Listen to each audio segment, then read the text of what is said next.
Jesus, my beloved. I am yours and you are mine. Your love flows like a fountain,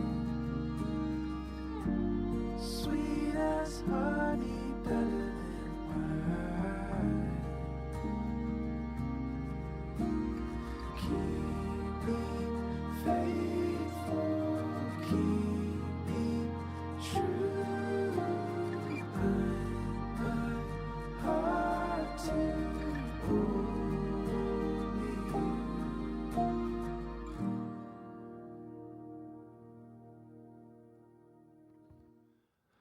우리 다 함께 일어나서 사도신경으로 우리의 신앙을 하나님께 고백하겠습니다.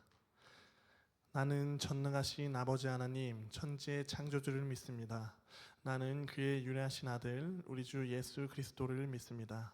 그는 성령으로 잉태되어 동정녀 마리에게서 나시고 본디오 빌라도에게 고난을 받아 십자가에 못 박혀 죽으시고 장사된 지 사흘 만에 죽은 자 가운데서 다시 살아나셨으며 하늘에 오르시어 전능하신 아버지 하나님 우편에 앉아 계시다가 거기로부터 살아있는 자와 죽은 자를 심판하러 오십니다.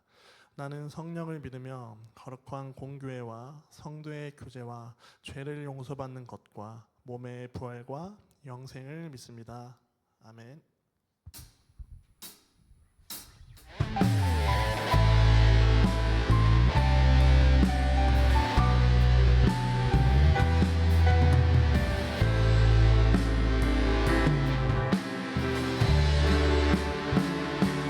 주님을 예배하는 것, 주님을 기뻐하는 것, 나의 마음과 뜻 다해 주님과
기도드리시겠습니다.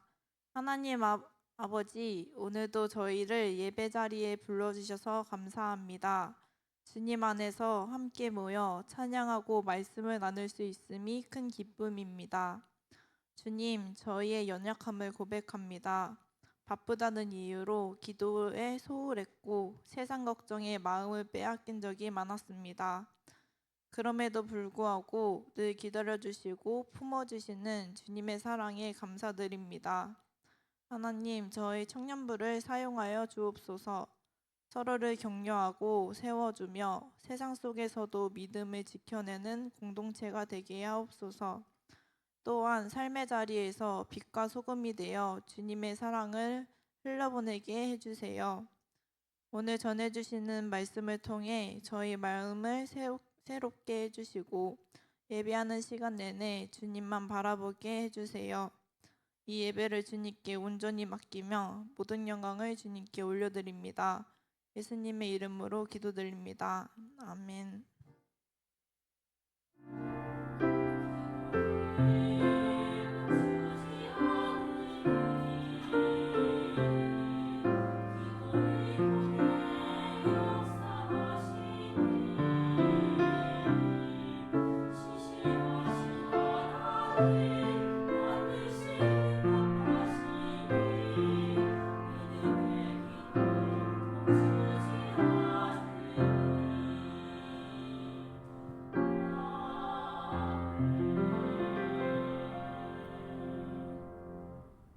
오늘 우리에게 주시는 하나님의 말씀은 누가복음 5장 1절에서 7절까지의 말씀입니다. 누가복음 5장 1절에서 7절까지의 말씀입니다.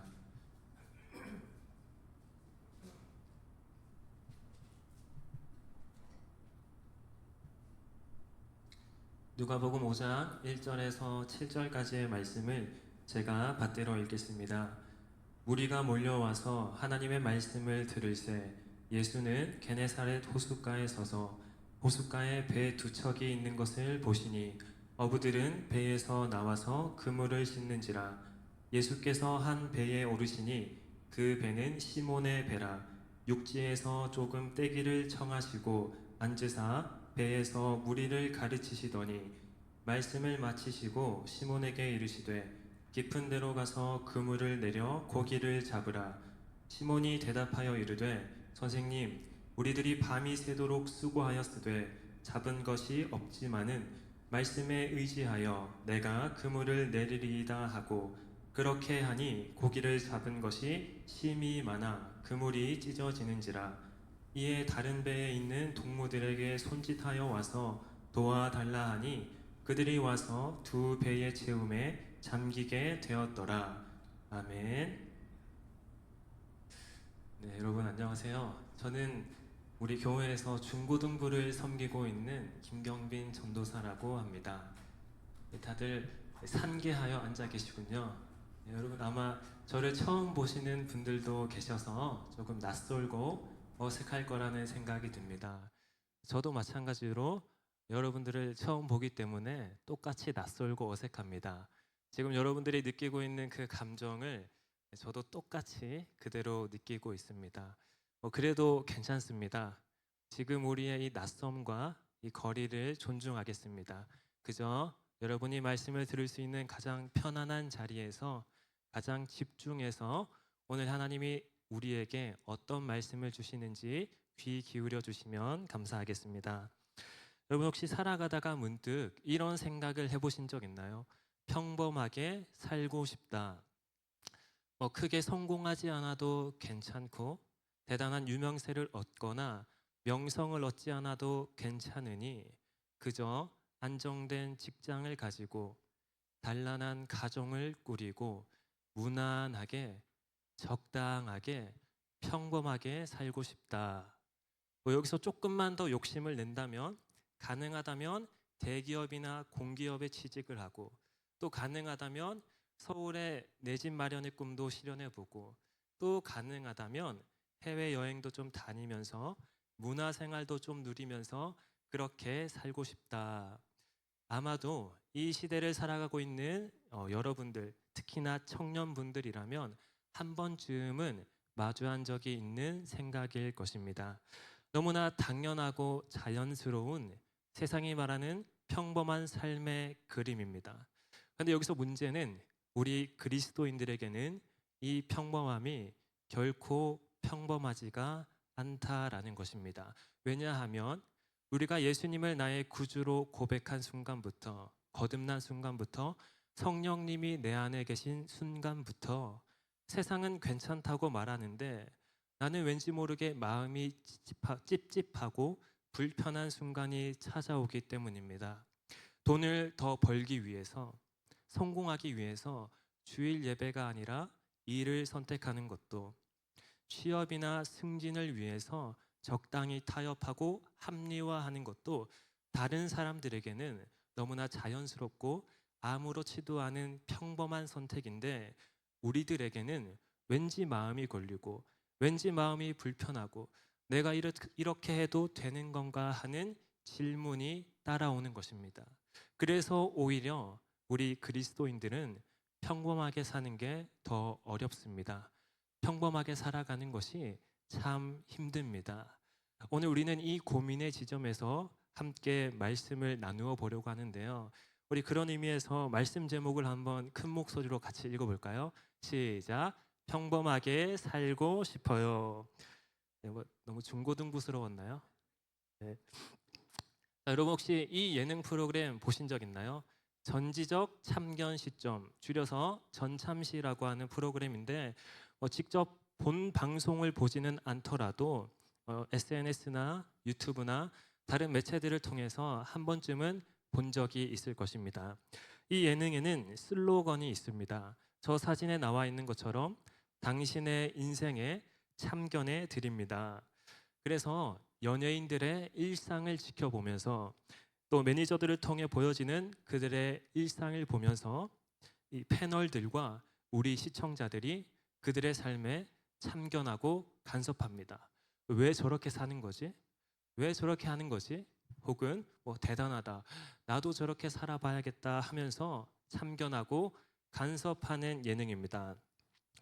그런데 문득 오늘 말씀을 준비하면서 어쩌면 복음이 바로 이 전참시라는 예능 프로그램과 유사한 부분이 있구나라는 생각을 하게 되었습니다. 왜냐하면 전지전능하신 하나님께서 우리가 살아가는 모습을 보시다가 세상에서 평범하게 살아가려고 하는 우리의 모습을 보시다가 이대로는 안 되겠다. 저렇게는 안 되겠다. 당신의 인생에 참견해 드립니다 하면서 우리의 삶으로 찾아오시고 참견하시고 간섭하시는 것이 어쩌면 복음의 한 형태이지 않을까라는 생각이 들었습니다. 그래서 그분은 하나님께서는 우리의 삶에 간섭하기 위하여 이 땅에 프로 참견러를 보내셨습니다. 그 프로 참견러가 누구실까요?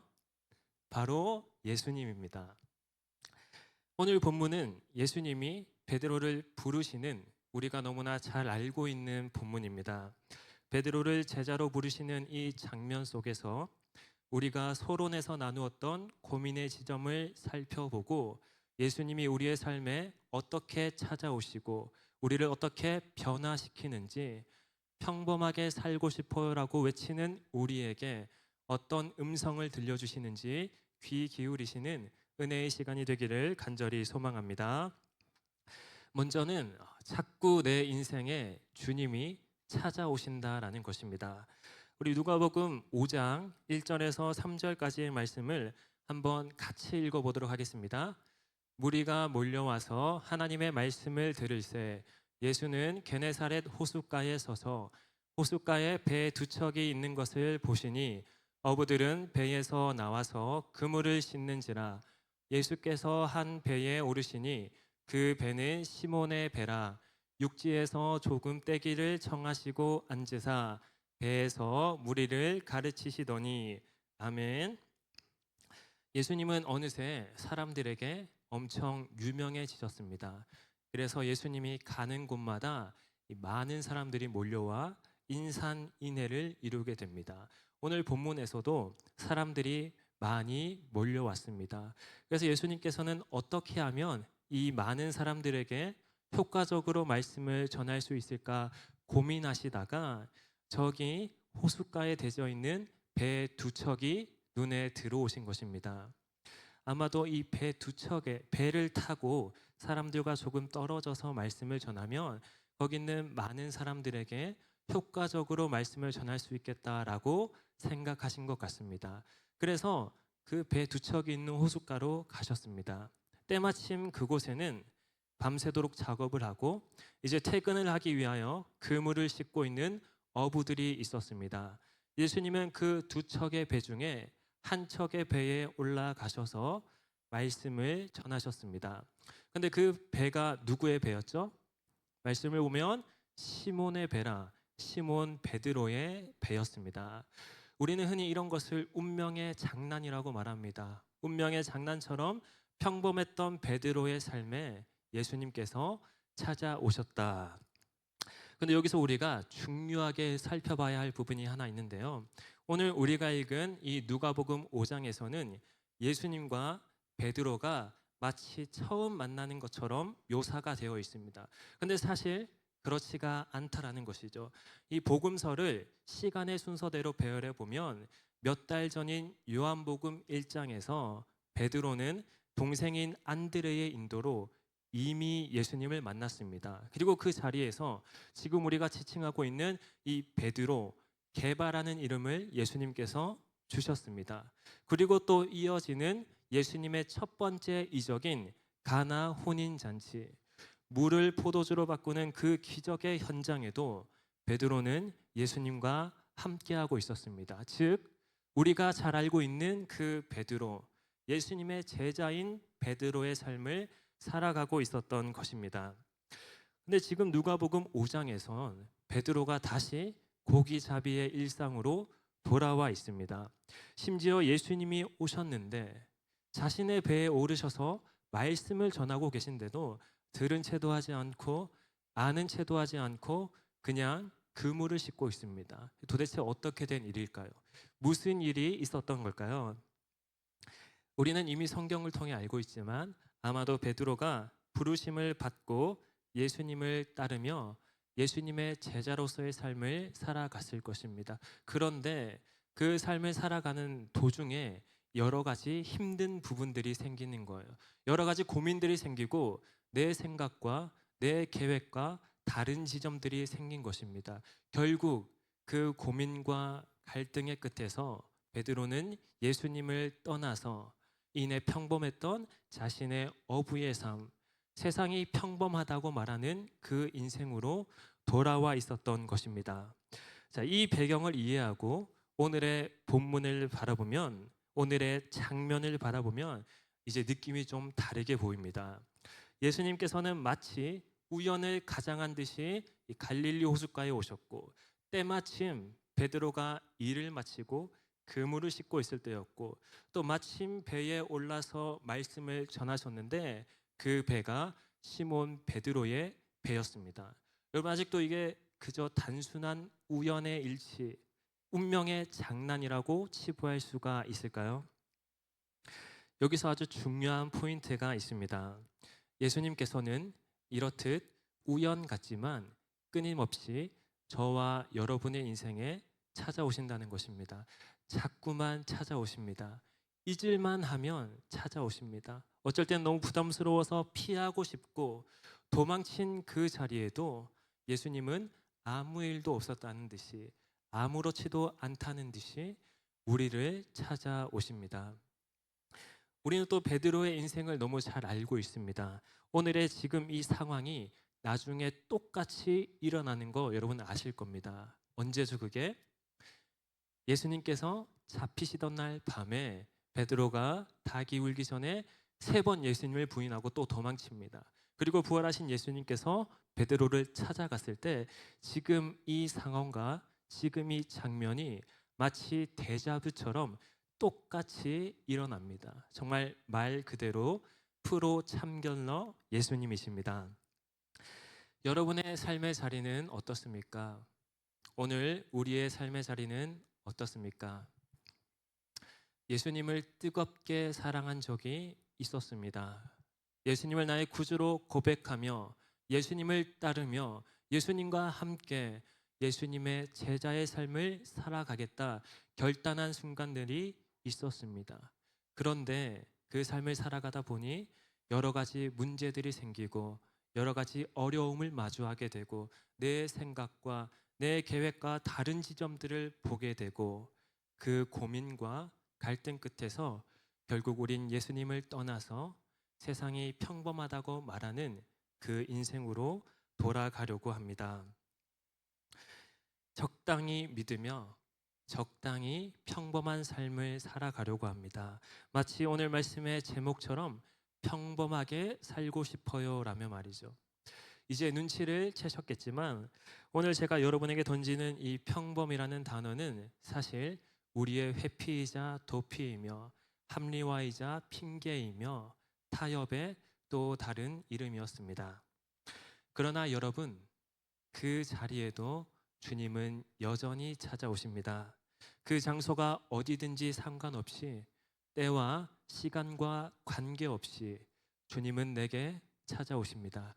이것이 복음입니다. 오늘 여러분이 지금 이 자리에 앉아 계신 거 단순한 우연이라고 생각하시나요? 그냥 친구를 따라서 혹은 습관처럼 이 자리에 계신 거라고 생각하십니까?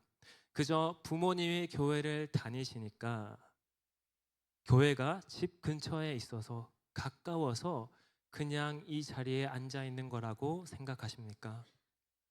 절대 아닙니다. 하나님께서 여러분을 너무나 사랑하시기 때문입니다. 하나님이 여러분의 인생에 찾아오신 것입니다. 하나님의 전적인 개입이시며 이것이 바로 은혜입니다. 자, 그렇다면 이 프로 참견러 예수님께서 이제 내 곁에 오셔서 내 삶에 찾아오셔서 어떻게 하시냐? 말씀을 하시기 시작합니다. 이제 진정한 간섭을 시작하시는 것이죠. 이 간섭이라는 단어를 우리가 쉽게 얘기하면 결론적으로 봤을 때 이래라 저래라 하는 것이잖아요. 그러니까 난 이렇게 살았는데 난 저렇게 살고 싶은데 예수님이 이래라 저래라 말씀하시는 겁니다. 예수님께서 내 삶에 찾아오셔서 그렇게 살면 안 돼, 이렇게 살아야 돼 하면서 간섭하시는 것입니다. 우리 오늘 본문 4절 말씀을 또 함께 읽도록 하겠습니다. 말씀을 마치시고 시몬에게 이르시되 깊은 데로 가서 그물을 내려 고기를 잡으라. 아멘. 주님이 오셔서 말씀을 하십니다. 깊은 데로 가서 그물을 내려 고기를 잡으라. 이 말씀은 우리가 자주 접하는 말씀입니다. 여러분 분명히 이 말씀으로 설교도 들었을 것이고 우리가 깊은 곳에 금을 던져라는 찬양의 가사로 고백하기도 했습니다. 문제는 우리가 너무 자주 접하기도 하고 자주 고백하다 보니까 이 단어와 이 상황에 담긴 그 의미가 무색해진다는 것이죠. 왜냐하면 지금 이 상황이 얼마나 부담스럽고 어이가 없는 상황인가요? 베드로의 직업은 어부입니다. 베드로는 전문가입니다. 어떻게 해야 고기가 잘 잡히는지를 그 누구보다도 잘 아는 사람이었습니다. 반면에 예수님의 직업은 무엇이죠? 목수셨습니다. 이 갈릴리 바닷가 호숫가에 낚싯대라도 한번 들여본 적이 있는가 싶은 사람이라는 것이죠. 그런데 그 예수님께서 이 전문가인 베드로에게 와서 고기 이렇게 잡아야 되는데 고기 저렇게 잡아야 되는데 말씀을 하고 계신 것입니다. 자, 여기서 저는 이 장면이 유독 깊게 와닿았는데요. 잠깐 저의 이야기를 나누고자 합니다. 제 고향은 이 통영이라고 하는 곳인데요. 혹시 통영에 가보신 분이 있을까요? 네, 아마 뭐 한 번쯤은 가보신 분들이 있을 겁니다. 저 경상남도 저 끝에 있는 이 바닷가가 있는 그런 도시입니다. 저는 어렸을 때부터 그곳에서 자랐기 때문에 자연스럽게 낚시라는 취미를 가지게 되었습니다. 사실 이제 지금의 저에게 있어서는 이 낚시는 단순한 취미라는 단어를 표현하기 싫은 아주 의미 있고 소중한 이제 행동이 되었는데요. 제가 아버지에게 낚시를 배웠습니다. 저희 아버지의 고향은 어디시냐면 울릉도입니다. 아버지께서도 낚시를 정말 사랑하시기 때문에 이제 아버지에게 낚시를 배웠어요. 여러분 혹시 그 창모라는 가수 아시죠? 그 마에스트로라는 노래의 가사에 보면 난 5살 때부터 피아노를 쳤지라는 말이 있습니다. 전 5살 때부터 낚싯대를 잡았습니다. 저기 지금 낚싯대 들고 있는 모습 보이시죠? 예, 아무튼 시간 관계상 자세히는 나누지 못하고 지금도 낚시를 참 좋아하고요. 작년까지도 방학만 하면 고향에 내려가서 아버지랑 이제 낚시를 다녔습니다. 낚시를 자연스럽게 많이 하다 보니까 자연히 실력이 쌓이고 지식도 쌓이고 경험도 쌓이게 되었습니다. 흔히 낚시를 잘 모르시는 분들은 그냥 운으로 고기를 잡는 게 아니냐 이런 말씀을 하시던데 그런 말을 들을 때마다 참 마음이 아픕니다. 이 낚시라는 세계가 정말 심오하고도 깊은 세계인데 자, 각설하고 지난주에 저는 이제 여름 휴가를 다녀왔습니다. 고향으로 내려갔는데요. 올해 들어서 처음으로 이제 고향인 통영에 갔습니다. 당연히 너무나 하고 싶었던 낚시를 하러 갔습니다. 아버지랑 같이 2박 3일 동안 이제 섬에 낚시를 하러 갔어요. 자, 바로 이 섬입니다. 이 골리도라고 불리우는 섬인데 지금 보이는 저 장면이 저 섬의 전부입니다. 크지 않은 섬이에요.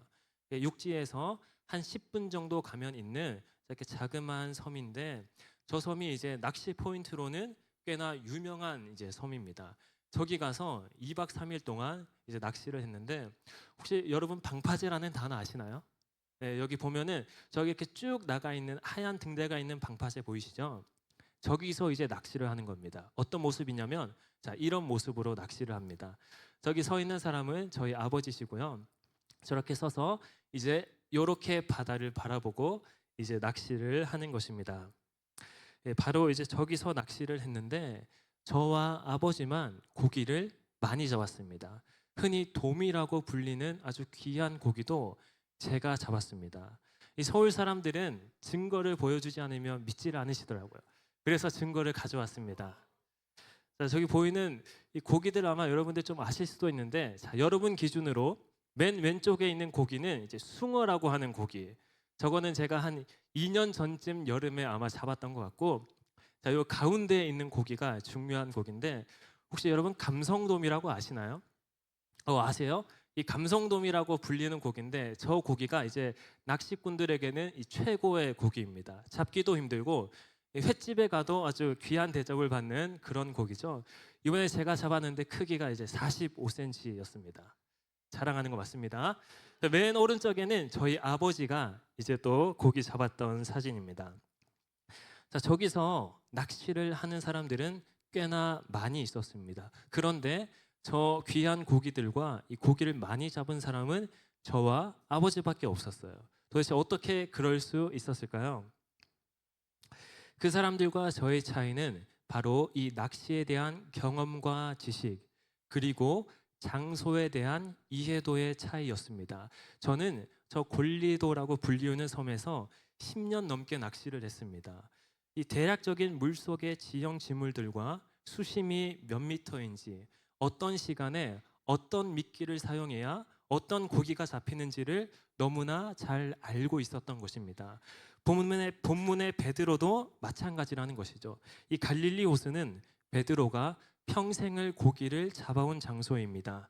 그 누구보다 어떻게 해야 고기가 잘 잡히는지를 베드로는 알고 있었을 거예요. 그런 지식과 경험과 상식과 데이터를 가지고 밤새도록 작업을 했는데 고기를 한 마리도 잡지 못했다는 것은 그냥 그날 고기가 안 들어온 겁니다. 그런 날이 있거든요. 그냥 그날 고기가 없었던 날이에요. 그런데 예수님이 뭐라고 하십니까? 저기 깊은 곳에 가서 그물을 던져봐.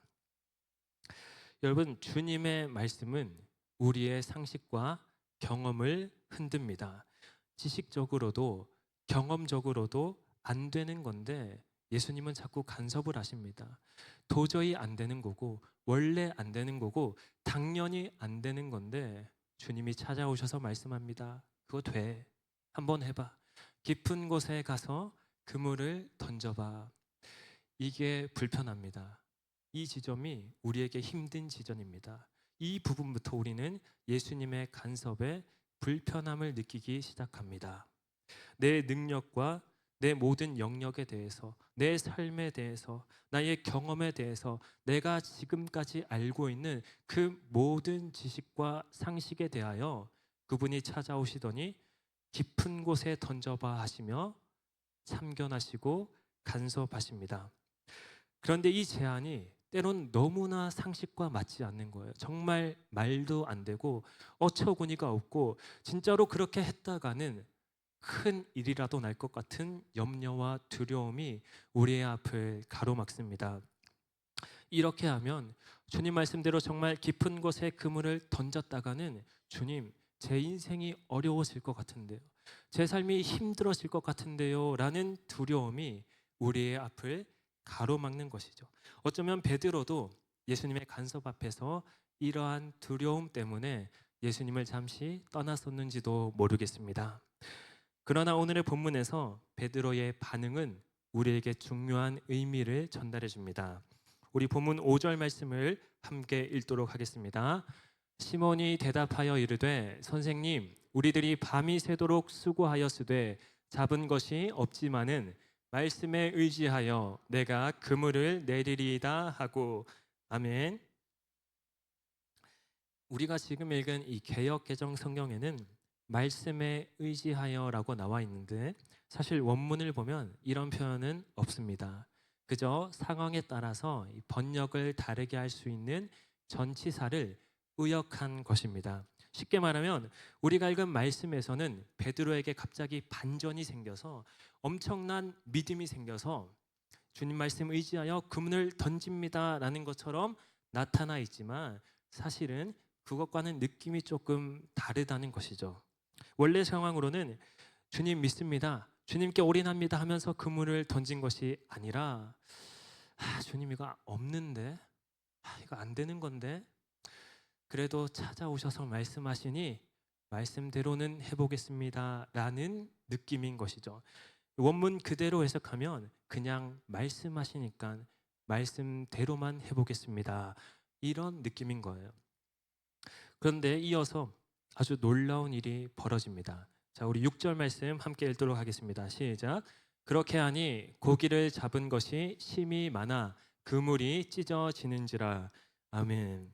고기가 너무 많이 잡혀서 그물이 찢어지고 배 두 척이 가득 찼습니다. 여러분, 지금 베드로가 주님의 말씀에 엄청난 믿음으로 순종을 한 것이 아닙니다. 우리가 살펴보았듯이 어쩔 수 없는 상황 속에서 그저 지는 척 그분이 하라는 대로 했을 뿐인데 그분은 내 생각보다, 내 노력보다, 내 경험보다 더 큰 은혜로 일하셨습니다. 사랑하는 청년부 여러분, 주님의 참견, 주님의 간섭은 언제나 이렇게 끝이 납니다. 때로는 부담스럽고, 때로는 포기하고 싶고, 때로는 순종하기 힘들지라도 그분 언제나 내 노력보다, 내 믿음보다, 내 자격보다 더 큰 은혜로 일하십니다. 이것이 주님의 간섭의 결론입니다. 말씀을 맺고자 합니다. 오늘 우리가 붙잡아야 할 메시지는 단순합니다. 주님은 우리의 인생에 참견하십니다. 평범이라는 단어 뒤에 숨어서 주님을 외면하고 도망치고 포기하는 그 자리에도 주님은 찾아오십니다. 베드로가 그물을 싣고 있던 자리에도, 실패와 낙심 가운데 있던 자리에도 찾아오셨던 것처럼 지금 우리의 자리에도 동일하게 찾아오십니다. 그 주님은 우리의 상식과 경험, 지식을 뛰어넘는 말씀으로 간섭하시며 우리가 헤아릴 수 없는 은혜로 역사하시고 채우시는 분이십니다.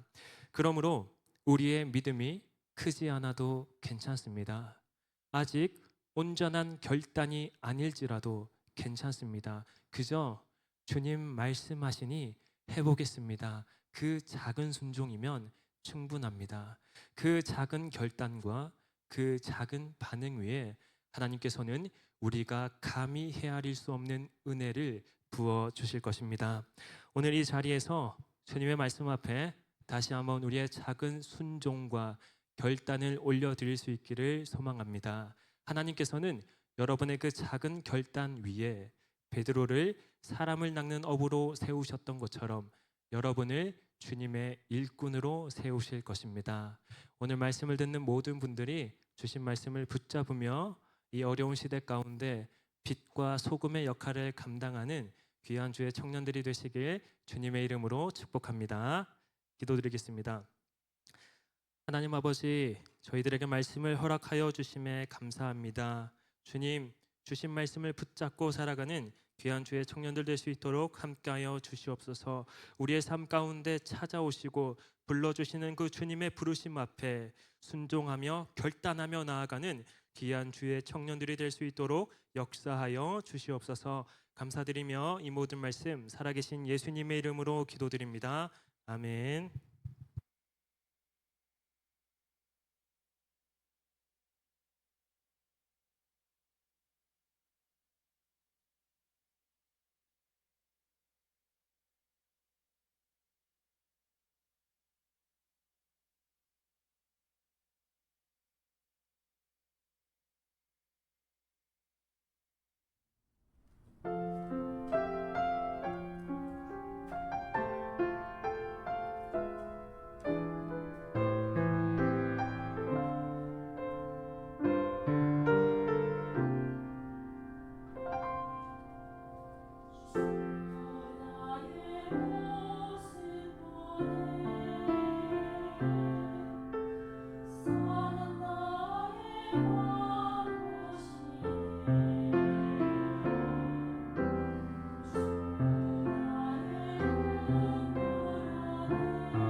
할렐루야. 이렇게 오늘 예배 자리에 나오신 모든 분들 한 분 한 분 주님의 이름으로 환영하고 축복합니다. 우리 오늘도 찬양하기에 앞서서 우리 옆 사람들 보고 반가운 얼굴들 보고 인사했으면 좋겠습니다. 이렇게 인사할까요? 보고 싶었습니다. 이번에는 이렇게 인사할까요? 함께 예배드리니 정말 기쁩니다. 할렐루야. 우리 주님께 감사한 마음을 가지고 우리 모두 자리에 일어나서 우리 삶에 불어 참견녀 되시는 주님께 찬양 올려드립니다.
주님만 따르리 주님만 따르리 우리 계속 고백합니다. 주님만 따르리 주님만 따르리 주님만 따르리 주님만 따르리 주님만 따르리 할렐루야. 우리 주님께 한번 박수 올려드립니다.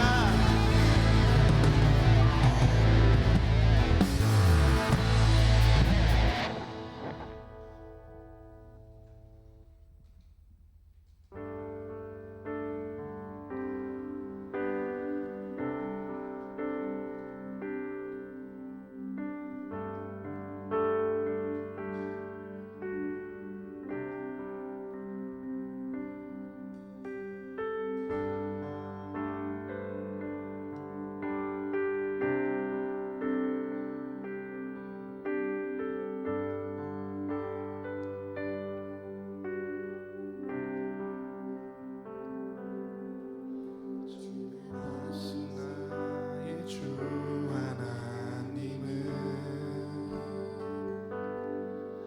능치 못하실 일 전혀 없네.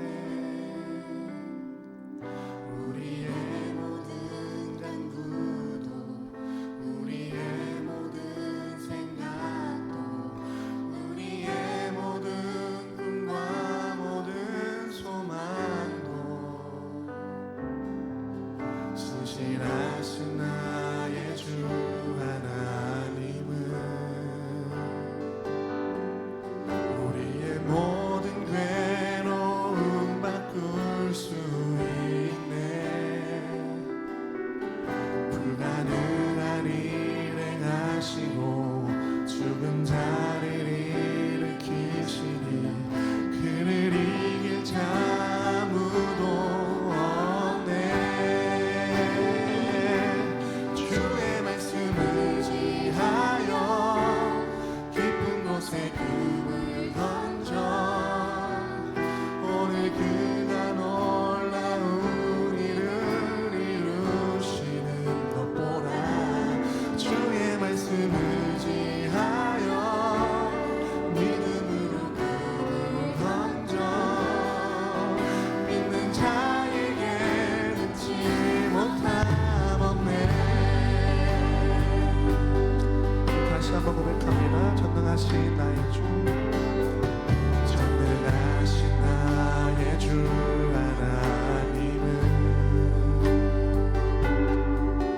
능치 못하실 일 전혀 없네. 우리의 모든 간구도 우리의 모든 생각도 우리의 모든 꿈과 모든 소망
이 시간 기도했으면 좋겠습니다. 주님, 우리가 평범에 속아서 예수님을 잊었음을 회개합니다. 하나님, 우리 삶 속에서 우리가 자꾸 세상과 타협하고 핑계대고 자꾸 도망갔음을 회개합니다. 하나님, 우리 삶 속에 찾아와 주셔서 우리 삶을 참견하여 주시옵소서.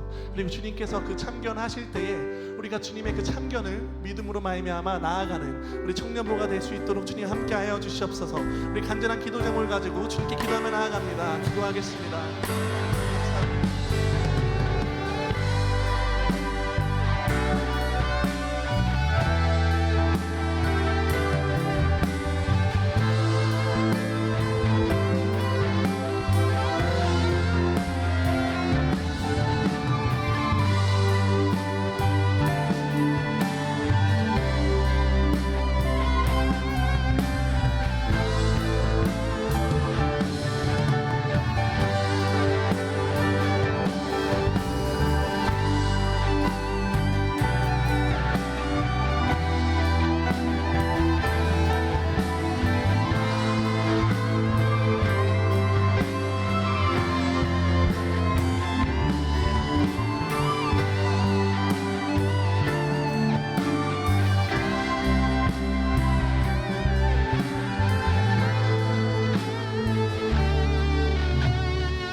기도하고 싶은 부분은 주님께서 깊은 곳으로 던지라고 말씀하십니다.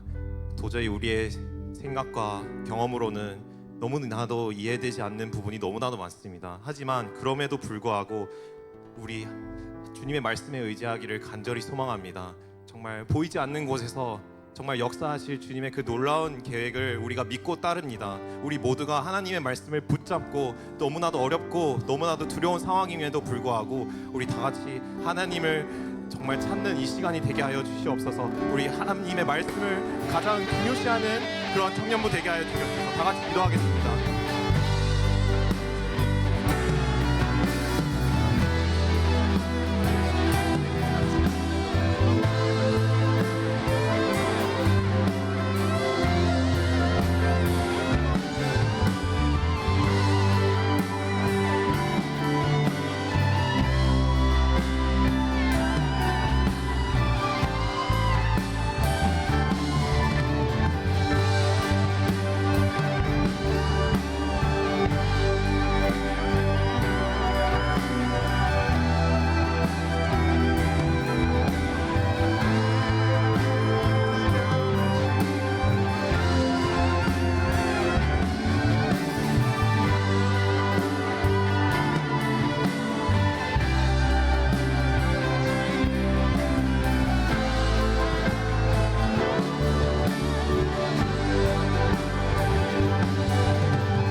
마지막으로 기도하고 싶은 부분은 예수님의 사랑을 마음에 새기는, 다시 한번 새기는 그런 귀한 시간이 되기를 간절히 소망합니다.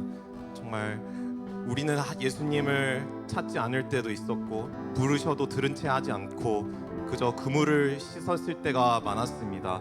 그럼에도 불구하고 예수님께서는 자꾸 찾아주셨습니다. 정말 저희를 너무나 사랑하셨기 때문에 이 자리 가운데 함께하여 주셨습니다. 우리가 그 십자가 사랑을 정말로 깊이, 마음 깊이 새기는 그런 귀한 청년들 되기를 간절히 소망합니다. 예수님의 사랑을 묵상하며 우리 다 같이 기도하며 나아가겠습니다.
사랑이 많으신 하나님 아버지, 정말로 감사합니다. 이 예배를 통해서 정말 예수님의 사랑을 더더욱 깊이 묵상할 수 있는 그런 귀한 시간으로 이끌어 주신 것에 감사를 드립니다. 우리 삶 가운데 예수님을 항상 그 십자가의 사랑을 감동받으며 느끼며 살아가는 한 주 보낼 수 있게 주님 인도하여 주시옵고, 정말 예수님께서 우리에게 찾아주셨던 것처럼 우리 주변의 형제 자매들에게도 예수님의 사랑을 먼저 찾아와 주는 그런 귀한 제자들로 주님 인도하여 주시옵소서. 우리 다 같이 일어나셔서 하나님께 결단 찬양으로 이 예배 결단 찬양으로 준비했던 예물을 드리겠습니다.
아버지, 너무나도 감사합니다. 이 준비했던 이 모든 예물들이 하나님의 사역에 정말 귀하게 쓰여질 수 있기를 간절히 소망하며, 아버지, 저희가 드렸던 이 모든 예물들이 모두 하나님으로부터 비롯되었음을 진심으로 고백을 하며, 앞으로도 하나님께 전심을 다해서 저희들의 몸과 정성을 다 하나님께 드리는 그런 귀한 청년들로 주님 세워 주시옵소서. 이 예배를 우리가 하나님께서 알려주셨던 그 기도로 예배를 마치도록 하겠습니다. 하늘에 계신 우리 아버지, 아버지의 이름을 거룩하게 하시며 아버지의 나라가 오게 하시며 아버지의 뜻이 하늘에서와 같이 땅에서도 이루어지게 하소서. 오늘 우리에게 일용할 양식을 주시고 우리가 우리에게 잘못한 사람을 용서하여 준 것 같이 우리 죄를 용서하여 주시고 우리를 시험에 빠지지 않게 하시고 악에서 구하소서. 나라와 권능과 영광이 영원히 아버지의 것입니다. 아멘.